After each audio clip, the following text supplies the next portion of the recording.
Hey everyone, welcome back to Two Bi Guys. Thanks for listening. We've got a great interview coming up in a moment, but first I wanted to quickly mention that I still have 2 spots open for individual coaching at the moment.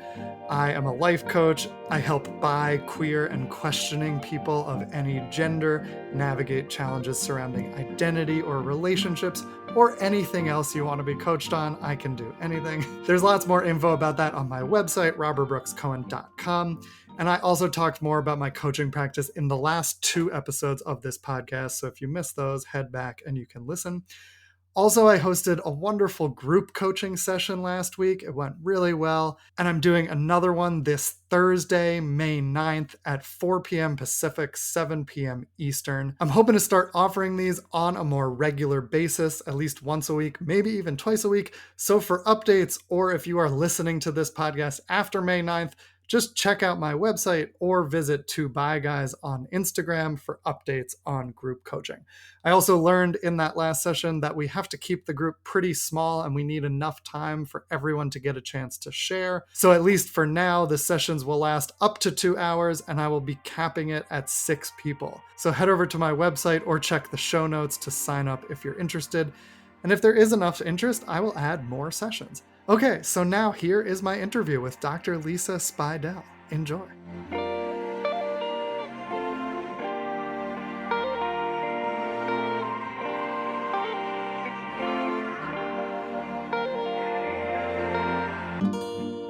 Hello, everybody. Welcome back to 2Bi Guys. I'm back continuing the last few episodes of book season, which we didn't finish, and I like to have 10 episodes per season. So we're back interviewing some bi authors with some wonderful new bi books, and today I am so happy to be chatting with Dr. Lisa Speidel. She is an associate professor, general faculty in the Department of Women, Gender, and Sexuality at the University of Virginia. She's also a certified sexuality educator through the American Association of Sexuality Educators, Counselors, and Therapists, an organization where I may try to go promote my book later this year. Yay. Maybe we'll see each other. Her book, The Edge of Sex, Navigating a Sexually Confusing Culture from the Margins, was published by Routledge in 2019. I haven't read it yet. It sounds awesome. And her new book will be published very soon in 2024. We'll talk about that. It is called Bisexuality Beyond Binaries, Celebrating Multiple Bisexual Identities in a World of Erasure. Lisa has worked locally and nationally as an educator for over 30 years with a focus on examining the role of masculinity, healthy sexuality, gender-based violence, and the intersection of racism and other forms of oppression, and much more. We'll talk about it all. Welcome to 2Bi Guys, Dr. Lisa Speidel. Yay, Hello. thank you. So good to excited see to you be again. here. I Yes. know. It's been a long time coming because the way that we met is through our books and through our mutual publisher, Routledge. And you are actually one of the reasons my book got published by them in the first place. Do you want to tell that story? Sure. So part of my work with Routledge has been to review book proposals. And I got to review your book proposal, which was very exciting. And I didn't know about this podcast. And so I got to learn all about it. That's how I found out about you. And when I started working on this, I was like, hey, can I contact that person who is doing this book? So yeah, they kind of went from there. Yeah, I'm so glad Routledge connected us, and that you gave my proposal such a nice endorsement, and then we proceeded to publish. And you actually wrote one of the endorsements on the back cover of the book, a lovely endorsement. So you're right there in the book. You're in my book, and now I'm in your book. I contributed to. So your book is like sort of an anthology of interviews about various aspects of bi identities, and I got to contribute to a few different chapters. I'm excited to see it in print.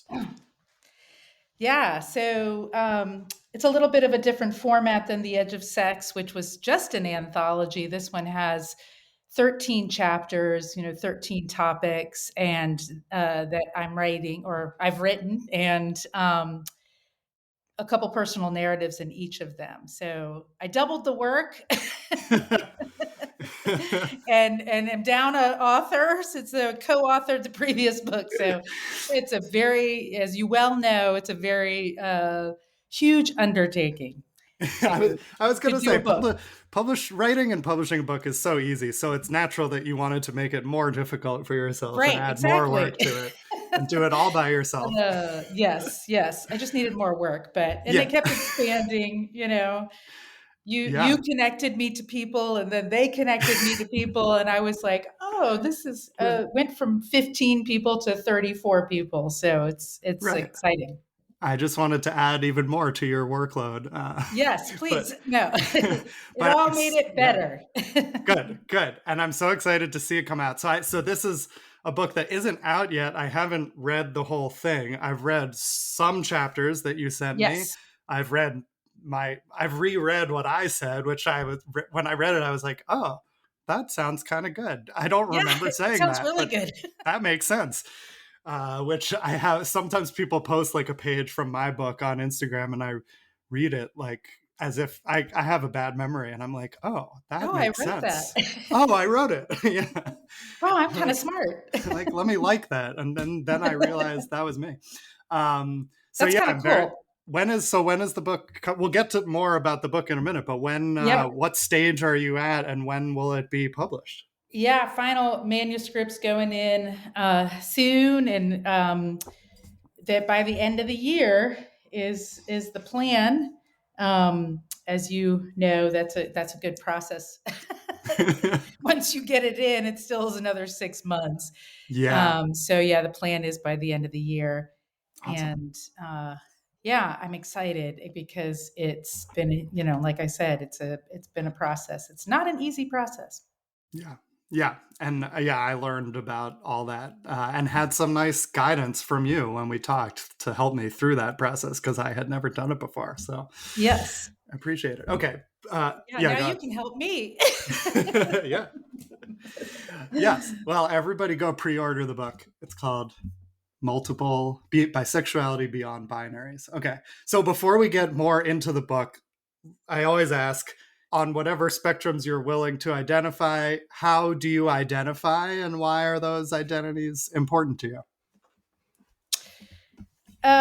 Yeah, well, I identify as bisexual, so that is part of a contributing factor to the creation of this book. Um, I'm cis, I'm white, I'm, uh, I guess, past middle age. I don't know. If I could live to be 110, I'm middle age.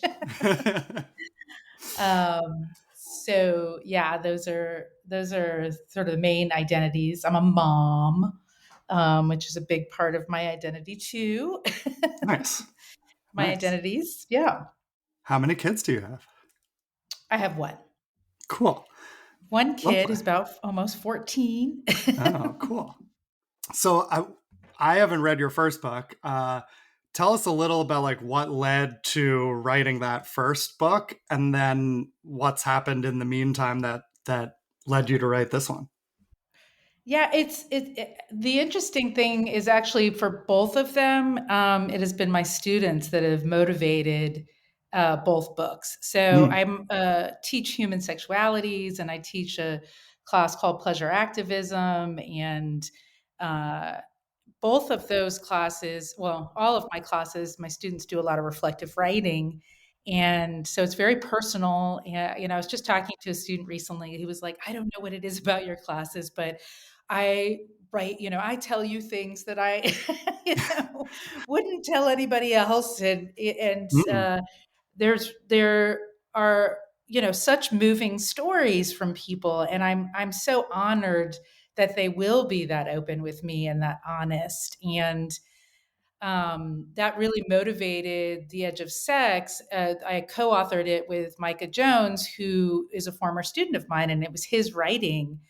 Being brought up as in a fundamentalist conservative, very religious household as a gay man. Him writing about this was very, uh, he's an incredible writer too. And we just were like, I think we need to write a book. Let's write a book together.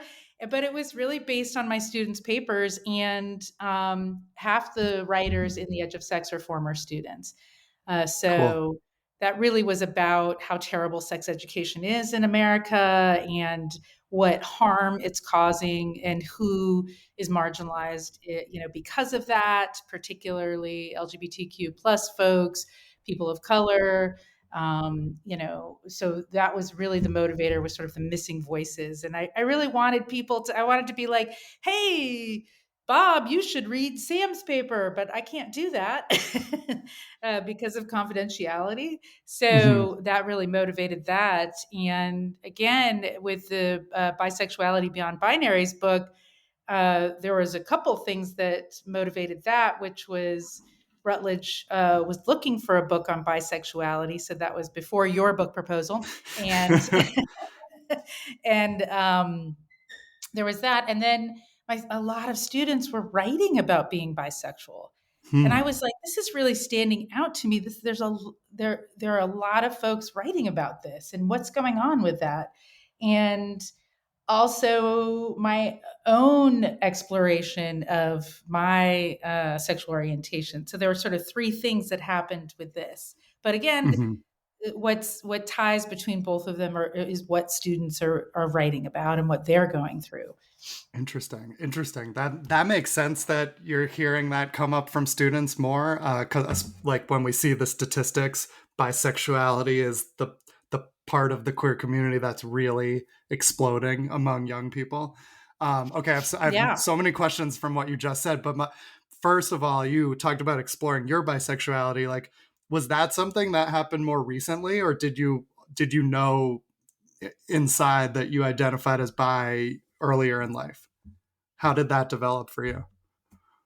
I think writing this book, I mean, was involved with people of various gender identities throughout my life, Uh but I huh. never had language for it. Mm, And I was like, well, I guess it just was sort of happening, and it wasn't until really thinking of how we define. We go, everybody always talks about Robin Oakes's definition, but that definition really spoke to me, even though I'd had these interactions and relationships and experiences. Um, I just never had language for it. And it was Robin Oakes saying the potential yeah. for attraction to more than one gender. And I was like, well, I've already had that because I've already had, sex with various people. And, so Hmm. Hmm. um, it really was doing the research that I was like, which as somebody who teaches in gender and sexuality studies, you think that I'd already have some of that language. But I was like, you can teach about things and not self reflect on yourself very easily. Mm, Um, so it's this has really been a amazing process for myself and my own discovery of like language. Or I'm a cis woman married to a cis man, and this idea that uh, because you present as a straight couple, you don't get to claim your bisexuality. yeah. um, definitely impacted me. Hmm. Yeah, that makes sense. We love Robin Oak's definition. Change the game for many people, and Yes, it reminds me of yes. this meme that was going around in the last few weeks on social media. It's a joke that's like a joke news article. So-called bisexual hasn't actually had sex with an equal number of men and women, and it's like that's sort of like what. Many people thought of as bisexuality for a long time is like if you have an equal amount of sex with the two genders, like Right. that's and that there's so many misconceptions in that, and so we just love the potential to be attracted to more than one gender because there are more than Well, two. it's also right. And it's also, I say this to my students when, there's often that response of like, how do you know you're this if you haven't slept with that gender identity, right? Right. And it's like, well, how did you know that you were straight in fifth grade when Right. you hadn't had sex with anybody, but you had that crush, right? Right. Exactly. Exactly. And they're like, oh, yeah. But it's like, they don't, that sort of self reflection isn't happening about their own attraction. But, Right. people who did contribute to the book and different people that I interviewed, or, some people I interviewed and some people wrote personal narratives, talk about how their parents respond to their bisexuality. And there's often that response, like, how do you know if you haven't had sex with this person, right? Hmm. Or a different gender identity. And it's like, that's not the defining factor of attraction, right? To actually have had the interaction, right? To actually Right. have had sex with someone. I mean, Right. I'd been involved uh, with different genders, so but still didn't have the language. So Hmm. that wasn't the issue. It wasn't the issue of like, wow, I've had attraction all along, Hmm. so I just didn't have the language, or Yeah. which is weird. It just didn't. Again, like I said, as a gender and sexuality studies person, this is what I teach. So it Right. was kind of this aha moment. I'm trying to think. It might have been like. I mean, I definitely know talking to you, interviewing you is definitely part of that. Um, I feel like talking to Tanya Israel, really I don't know if she Hmm. knows that that impacted me that way, but I was like, Hmm. oh yeah, this is who, and um, and I don't know what the future holds too. So it's Right. kind of exciting. Yeah, I love that. We're always learning new things and Yes. learning how to talk about old things in new ways and with more Yes. clarity. Yeah, I'm excited to see what happens. And I started exploring my sexuality 10 years ago, almost exactly, and I have no idea what the next 10 years will hold and what new things I'll learn. Um, And you talk about that in your interview because I just looked at part of that again, and you said that hmm. too. It's like who knows, and that's what's so exciting about sexuality too, and sort of that fluidity, which is a big part of bisexuality too. Which Yeah, we can go into that more, but yeah, I mean, what who I was as a sexual being, 30 years ago definitely looks very different, and I think it's so cool that it yeah, can be that way.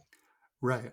Well, and who we are in our sexual identities is so shaped by the world we grow up in, and what we're told is acceptable and not, and what we see as examples. And so, actually, like when you say, you taught sexuality for many years, but didn't like fully have the language for this, it makes sense to me because it was harder to find 10, 20 years ago. And so I want to ask about the title of your book. Like, I want to talk about each part of the title, but you use the word erasure in the title. So I'm and Yes. like that, maybe that's part of why that language didn't exist for you. Like, why did you include this quote "World of Erasure" in your title, and what do you see as the impact of this erasure? Well, I think there's erasure in like everywhere. And I think that's happening in gender and sexuality studies also. Even what I was teaching, I wasn't teaching about bisexuality. Hmm. And I think that's been what's so amazing about doing this book too, is I was like, why is anybody like what's sort of dominating the discourse on academics and what we're teaching? Is it always like sort of an additive approach, like here's a little blurb on bisexuality in the corner of the book, Mhm, mhm, kind of mhm. thing? That's called the additive approach in multicultural education. And so uh the and as I don't know if you had your title already when you started your book, but Not quite. titles kind of evolve as you discover information.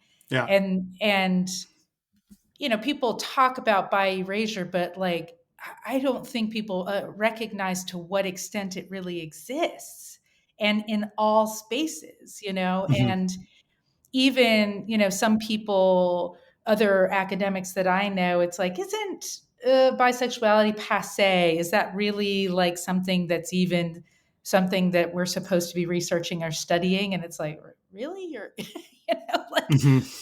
it's a letter in that, LGBTQ plus, like, Yeah. what do you It's, mean are we supposed to be studying this? yeah. One of Uh, four letters. There's yeah, four letters and a plus, but it's one of the big yeah, four. yeah. And I, so even having people respond to like people in my field sometimes, it's like are like, oh, really? Like, why? And actually, somebody who reviewed my book proposal, it's, I don't know who any of those people were, said something like, is bisexuality really even an identity? Like, I mean, is this really something that needs a whole book? Kind of thing. And it's like, wow, uh, how it's, the erasure is like, and that, just everywhere, and sort of discovering that with each chapter, and but that Hmm. it looks different in different spaces too, right? For Mm. like, cis bi women, it can look different for cis bi men, it can look different for, gender diverse bisexual people. The way that it plays out is can look different. And so erasure was just such a huge theme, but it's not the same for everybody. and Mm. and that was really where I'm saying multiple bisexual identities, is to talk about um, how bisexuality is experienced is really different based on different identities. It's made sense of very differently. Treatment of bisexual people can look really different, particularly when there's intersections of racism and ableism and transphobia. So all the isms, Hmm. Hmm. and so that's the multiple, right? Yeah. I didn't want to make it a monolith. I didn't want to say this is the bisexual experience, right? Because it's Hmm. so different for multiple reasons. Um, Even though there's the common theme of erasure, that erasure looks different too and can play out differently. But it's Right. still this discrediting, like it's not real, it's invalid, it's a Right. phase. Right. Uh, People don't get that you can, it's difficult for a lot of folks that you can be attracted to more than one gender. Yeah, right. I identify with so much of what you're saying, and like I was a psychology major in college too, and I was really interested in this stuff. I took a whole class on human sexuality, and bisexuality. I don't remember hearing much about it. I remember hearing about how like homosexuality might be a byproduct of other things and how it's not evolutionarily advantageous. Like, why does it exist? And we would talk about stuff like that. But we never heard about bisexuality and the possible evolutionary advantage of that, which I did an episode with Elliot Schrafer, who wrote a book about bisexuality in the animal kingdom, and they're finding it more and more and finding that it actually has evolutionary advantages in terms of passing on, you know, the next generation. So And we now know, it's legitimate because it's all about evolution, right? yeah, well, there's that too. Right. We don't That's need so cool. necessarily need an evolutionary argument to see bisexuality Right. in humanity and have a reason for it other than, you know, pleasure or other things. Right. Is that what you kind of mean by that? Well, I meant like, yeah, like, oh, okay, now we can take it seriously if there's an evolutionary purpose. I Uh, mean, it's kind of like, orgasms for people with vulvas. It's like there's no evolutionary purpose for this. Why should we be studying this or understand the clitoris or, like, right. and it's Right. like, you said that it is about pleasure, like how much we downplay pleasure is as a part of survival or existence, or Mm. it's always this secondary thing. So we have this idea of like, oh, science needs to prove the legitimacy of it. I mean, it sounds like an amazing book. I wasn't trying to put down the Yeah, book yeah, yeah. at all. Oh I was no, just thinking like, oh, now people probably, will they actually teach it in psychology classes now? uh-huh. I don't know. I Yeah. hope so. No, no. Elliot would very much agree with you, and he writes about stuff like that. Like we shouldn't need these arguments to take it seriously, Right. but also this stuff has been erased, and this science exists too. But actually, I want to ask you about this pleasure because you mentioned your class is called pleasure activism. Like, Yes. just briefly, what do you teach in that class that most people aren't getting educated on or haven't been? Well, it's actually based on the work of Adrienne Marie Brown, who wrote a book called Pleasure Activism.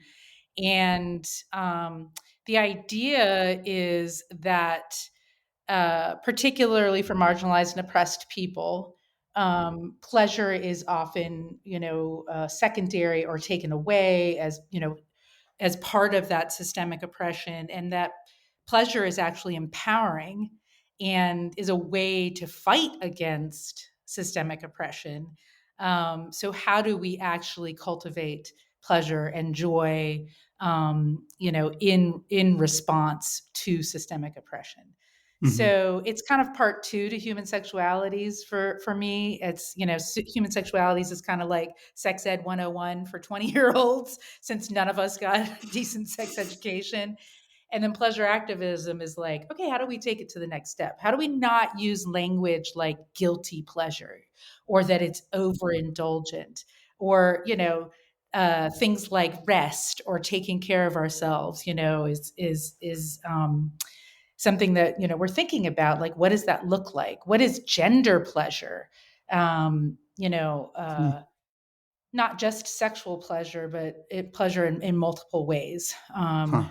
just with our bodies. And it's very, I love teaching that class. It's because Yeah. it's very, we're still talking about, here are the problems, here are the issues, right? But then it's like, how do we go towards pleasure in these spaces? And Hmm. most of us don't have that conversation. I love that. Yeah, I want to take your class. That sounds great. I wish I had taken it 20 years ago. Me too.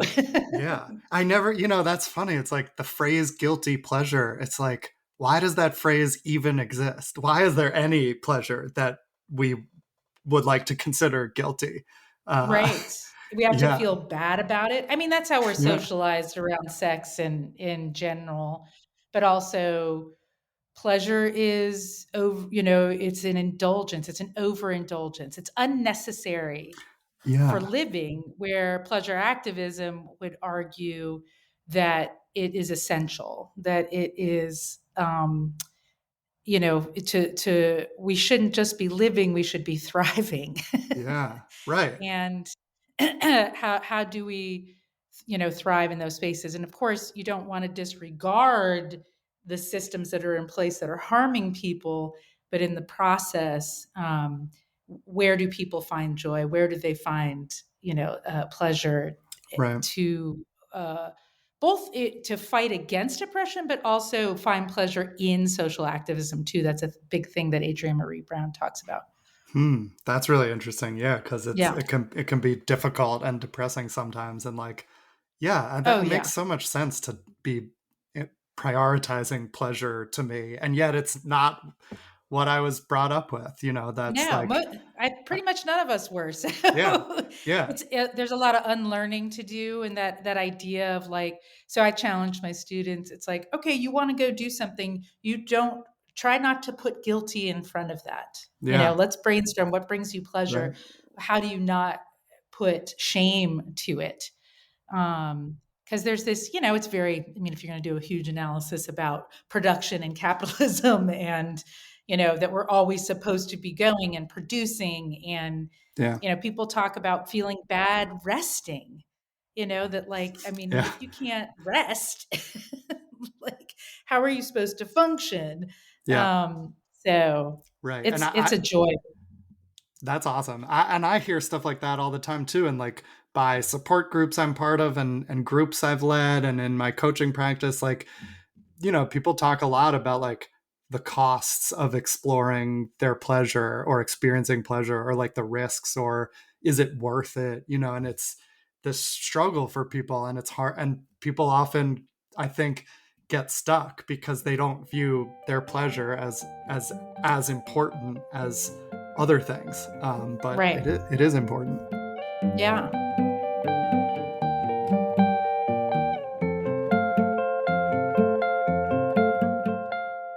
I love that the book is about this multiple bisexualities or multiple bisexual identities, because I feel like that's sort of the amazing thing about the bi community, is that while we have certain things that unite us and experiences that are very common, it's all so different, and there's no two bi experiences that are the same, and it's probably the most diverse umbrella term under the LGBT plus umbrella. I feel like there's just so many variations of what it means. So tell us a little, like, I mean, you spoke to so many different people for this project. I'll list a few names that I'm very familiar with. Like you mentioned, Tanya Israel, Shiri Eisner is in the book, River McMiken, who I've met and done work with, Wolf Hudson, who's been on this podcast, Lorraine Hutchins, A. Billy and Chris. And we'll talk about A. Billy in a moment because A. Billy passed away recently, but it's great you got a chance to talk to him. But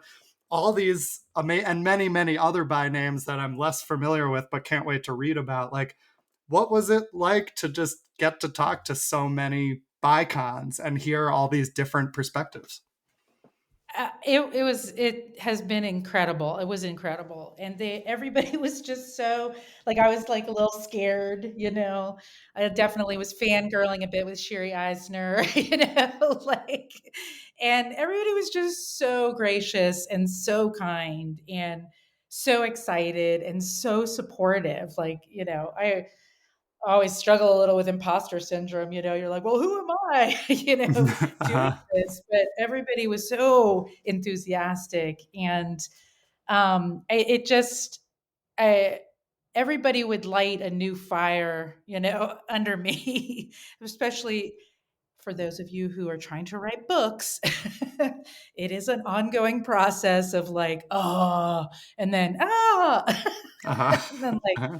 I always feel like, who's the Bob's Burgers, Tina? Is it Tina who's always just like, Uh-huh. um, so Yeah, to you have to know the Bob's Burgers reference, but to have, these people be so excited and enthusiastic, it just helped so much with the whole process to keep my energy going, to just keep learning new things from folks.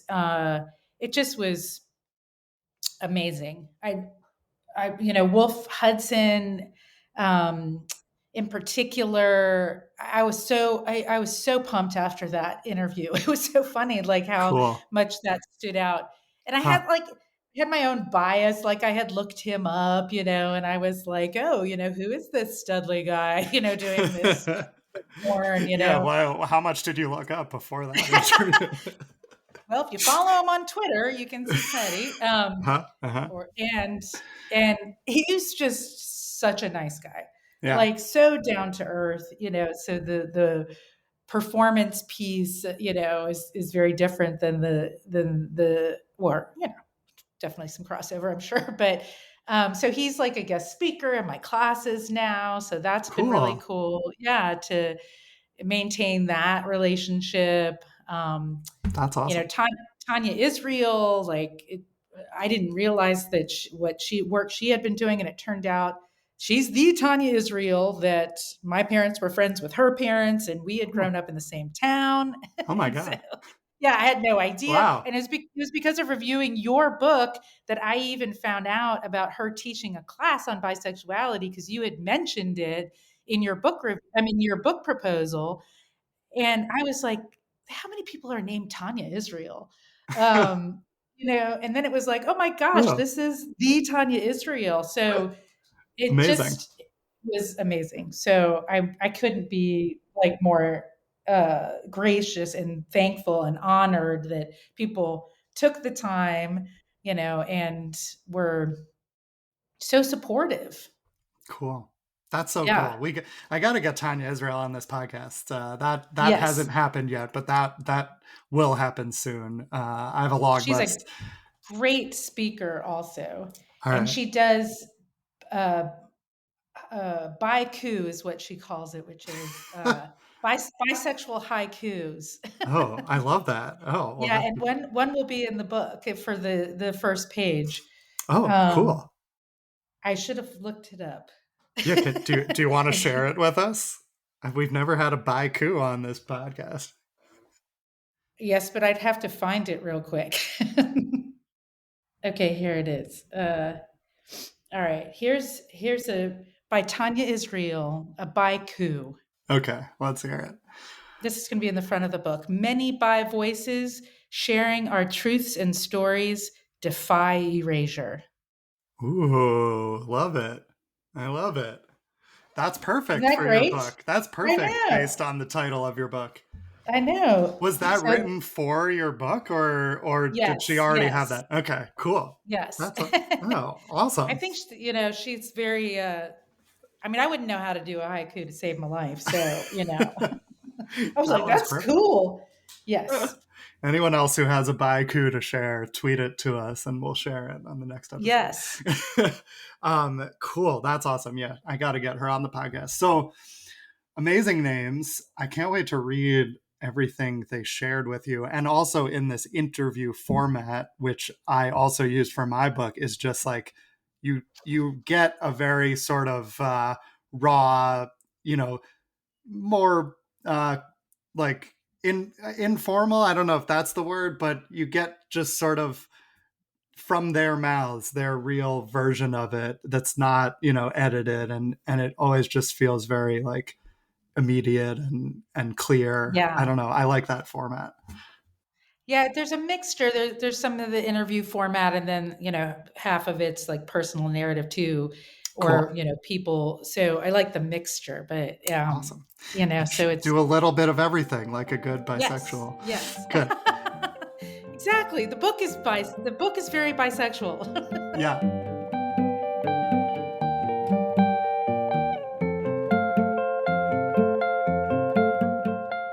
So I want to start. Let's talk about some of the chapters, and let's start with the final chapter, which is on generational differences and aging. And so you got to interview A. Billy S. Jones Hennon and his husband Chris Hennon Jones. And this is the first podcast I've recorded since A. Billy passed away in January, which I was very sad to hear about, but Yeah, felt so lucky to have met him doing this podcast a couple years ago, and do 2 episodes with him and his husband Chris. So what was it like to interview them for this book, and what did you learn from them for that chapter? yeah. Part of what, and so I also interviewed Lorraine Hutchins too.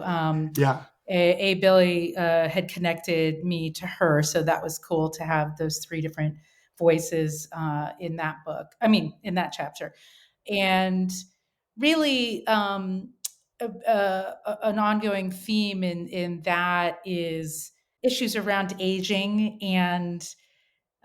Again, how it's another kind of erasure for older people who are bisexual, the sort of double erasure of being a sexual being Mm. as an older person. That was the ongoing theme with all of them. That we assume that older people are not sexual. You stop being sexual around 40, according to the media. Oh no, I'm 39. Oh god, Yeah, sorry, you got to stop in a what am I year. gonna do? Oh shit, I'm gonna have a busy year then. Yes, get going. Um, do it now. But that's how, like, we, just thinking of media representation. So, Yeah. Abilene and I were kind of joking around about, I was like, yeah, you're pretty much done at 40, so we were laughing with each other. And, but also talking about, kind of like we talked about earlier, how our sexuality changes. How do you accommodate those changes? And A. Billy had Parkinson's, and his mobility had really shifted. He'd had to have some surgeries before we'd had the interview. Similarly, with Lorraine, we were talking about mobility and different disabilities. So that intersection of disabilities was a big part of that topic too. I mean, those conversations, but that does, ableism intersects with ageism in that sense of like perceiving older people as not being sexual. And they were, also joyful about like, okay, how are we actually making sense of our sexuality, and how do we have those conversations, because it just has to look different. you know Hmm. it's just going to look different. And we typically don't, we just have this idea that older people just stop being sexual, versus like things just need to be done differently Hmm. to accommodate the body changing. And but when when we have this idea of bisexuality not even being a valid sexual orientation, plus you have people being older, they're sort of doubly, again, that's another sort of intersectional analysis of erasure and invisibility. And so that was definitely a big theme with that chapter and the conversation with them. Interesting, interesting. And so, how does a bi identity? I mean, so yes, there's the perception that older people are not as sexually active, and they kind of dispelled that myth. But how does their sexual fluidity or relationship fluidity or bisexuality affect their lives when they're older? Well, I think for this generation, I mean, this may be different for us when we're older, but for this generation of older folks, um, they're still fighting other folks in their generation. I don't know, fighting other folks, Mm. but fighting for recognition. You've Mm-hmm. got sort of the old guard activists. I mean, these all three are A. Billy, Chris, and Lorraine are activists for bisexual inclusion and visibility and identity. So there is still a lot of having to uh, fight for that. And Yeah. I think that's an intergenerational fight. Mm-hmm. Mm-hmm. I mean, what's cool, what I find really powerful about them is just they've been doing this work for decades. And this bisexual people have been around for centuries. Yeah. It's not some new fad of this, the younger generation. So that was definitely another theme, as far as like, we're here. Uh-huh. Uh-huh.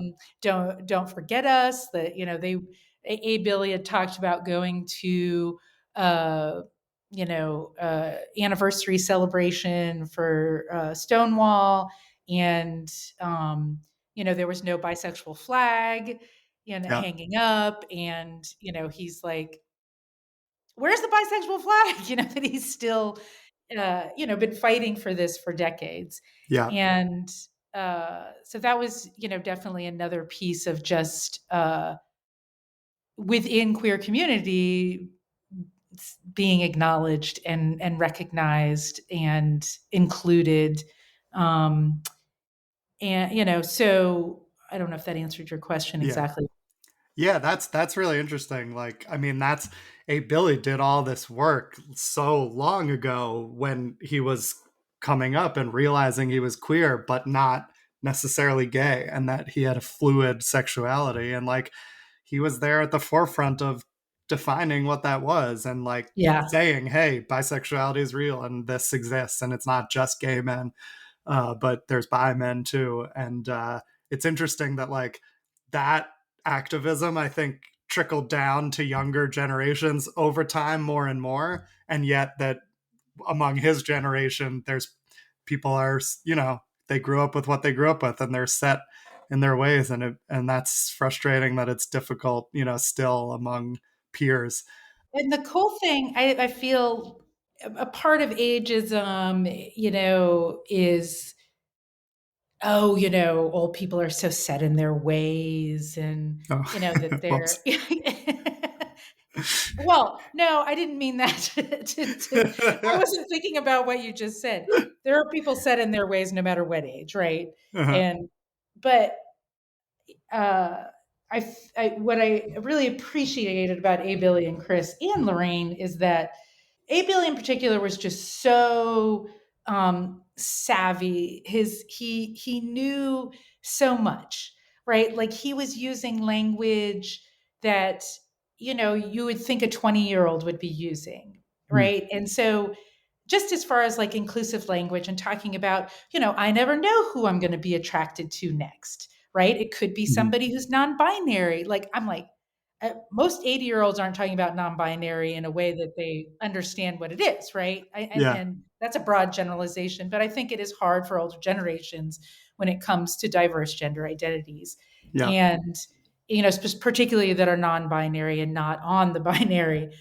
Um, and so that was just something that really stood out to me, like just Yeah. how he had his finger on the pulse and was paying attention Yeah. and and informing himself and continuing to be an activist that wasn't um, sometimes there's conflict between generations, right? It's like, no, this is what we need to be fighting for.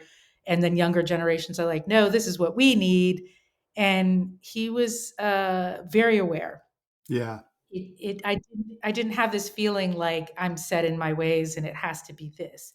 But he was Totally. definitely having to keep fighting for recognition and Yeah. visibility and inclusion in multiple spaces. Yeah, totally. I got the same feeling from him. He like got what was going on in the Yeah. current activism. And I'm so glad you got to talk to him. I'm so lucky I got to talk to him. And he, after we met doing the podcast, he used to message me, I think on WhatsApp, just like these, sometimes saying, hey, or hotly, we would text a little, but he would send me a lot of like memes, sometimes a bye meme, and sometimes just like some random image, or it's a holiday, happy holiday. And it was very cute that we were communicating through WhatsApp for the last couple of years through memes. But Well, yeah, it's so he's cool what relationships you can build and you've never actually, I mean, I don't know if you ever were in the same room with him, nope. I've never been in the same room with you, but we've talked Yeah. about so much, Yep. and it's like, oh, it's so amazing that we can build these relationships and build community that way on, a national level.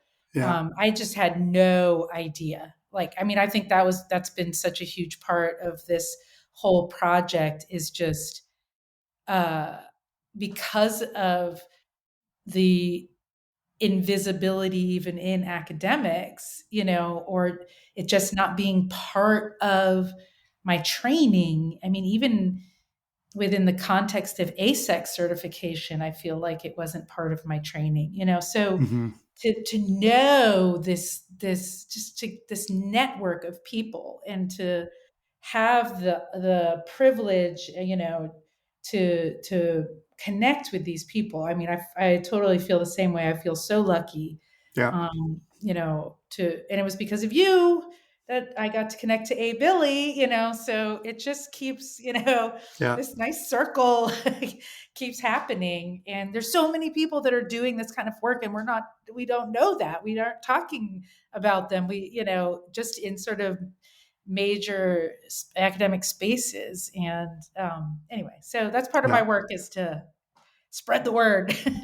I love it. And you're doing it, and everyone go buy the book and you can read about all of these diverse bisexualities.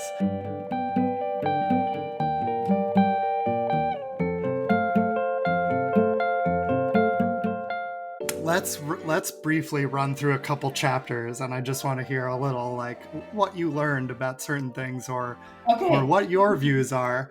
Um, So I want to. I love that you have this chapter about the joys of bisexuality.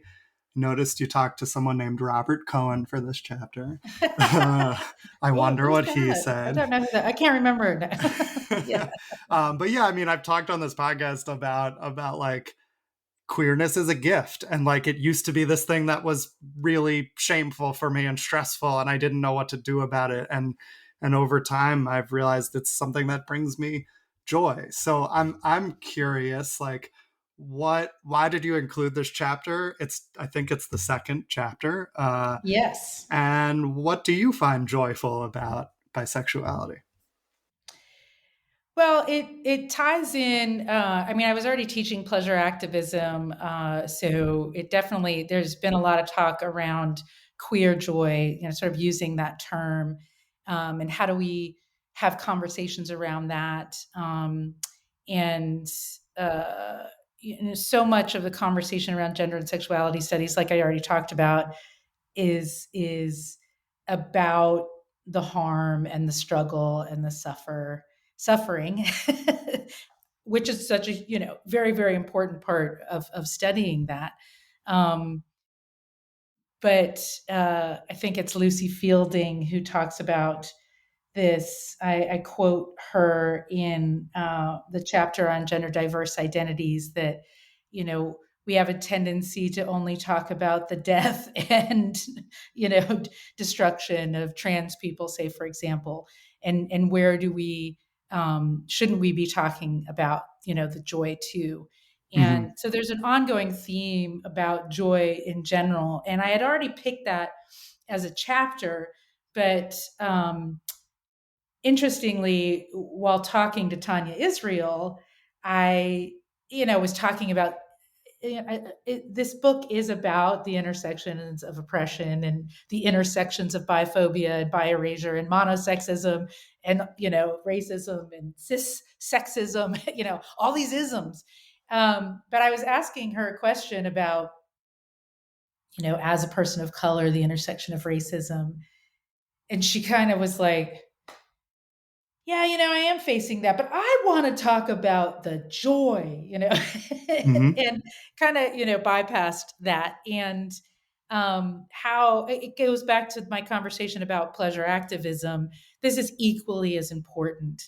Mm. And it needs to be part of that conversation to uh, enact social change, I believe. Like if we're really going to create community, we can only do so much around the ways in which we're being harmed.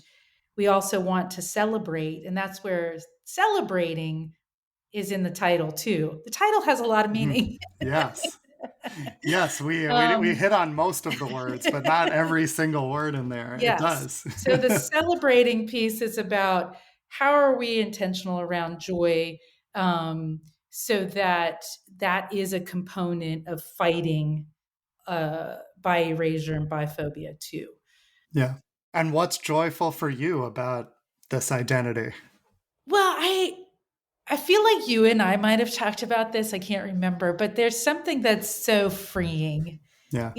It's just when I teach about human sexualities and I teach about different sexual orientations and the idea of like attraction to more than one gender, it's like, for so many people, it's like, huh? That's so foreign. But it's like, isn't that cool? Yeah. Like I'm like, is that so cool that, and I think it's happening to way more people than they realize, but there are all these, pressures and expectations and structures of masculinity and femininity and, that you're not allowed to go there kind of thing. And like, wow, how freeing is it Yeah. to think like, wow, this is always what has been going on, all these crushes I've had growing up, and it wasn't heterosexual, you know, Yep. and so for me, it's really celebrating the fluidity and how freeing it really is, Yeah. and that's just kind of fun. Yeah. Yeah. Like, and allows for like all these amazing people that you can meet and Right. have these conversations. And I don't know, it's just yeah, I always go back to the freeing Yeah. piece. I think we must have talked about that because I feel exactly the same way, that it's just like I grew up with so many, you know, expectations of what your sexuality and your romantic life and family life should be.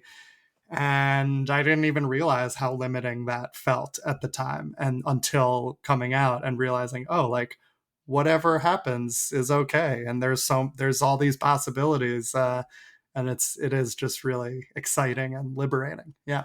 Yeah, liberating. That's the word we Yeah. need. Yeah. Liberating. I mean, I think that can scare people, of course. A lot of people I was like gonna their say. structure and their categories, and it's like, okay, this is how this works, Yeah. and this is how relationships are supposed to be. Um, but yeah, I think the liberating piece is huge. Yeah. And um, but I also really like people. Like I love meeting people, and Hmm. it's also just it's so cool how everybody makes sense of their own bisexuality differently too. Like what that actually means. Um, Yeah. so I love learning about that. I don't know. There's a lot to it that uh, life isn't boring. Right. Right.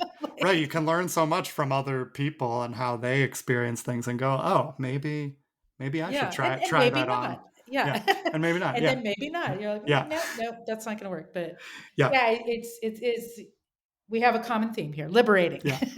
It is scary In conclusion, sometimes. All yeah. that those possibilities can be scary. Even for me, sometimes I'm like, oh my god, I would like, I don't know what to do now. There's so many options, but ultimately, it is. I think it's liberating and freeing, and that sort of outweighs the anxiety I sometimes have about, what should I do.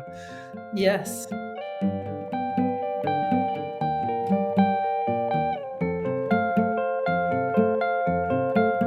Thanks for listening to this episode of Two Bi Guys. There are 20 minutes of bonus content with Dr. Lisa Speidel over on Patreon.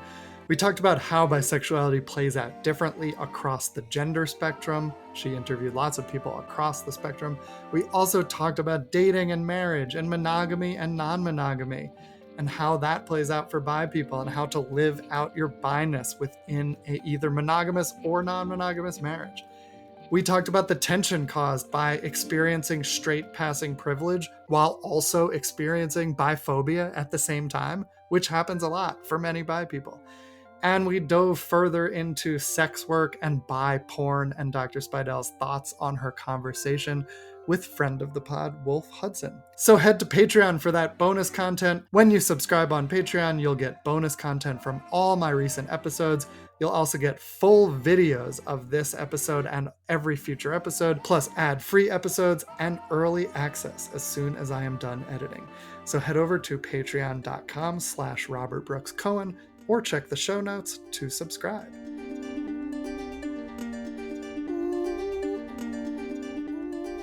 This has been great. Thanks for coming to Bye Guys finally, after we met maybe like 2 years ago working on these books.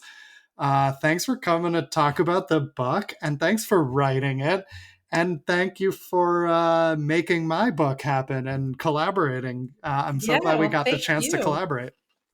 Yeah. Thanks for having me, and Yeah. thanks for writing your book. Yeah. Everyone go It's buy all the both buy it's books. all the buy love. Indeed.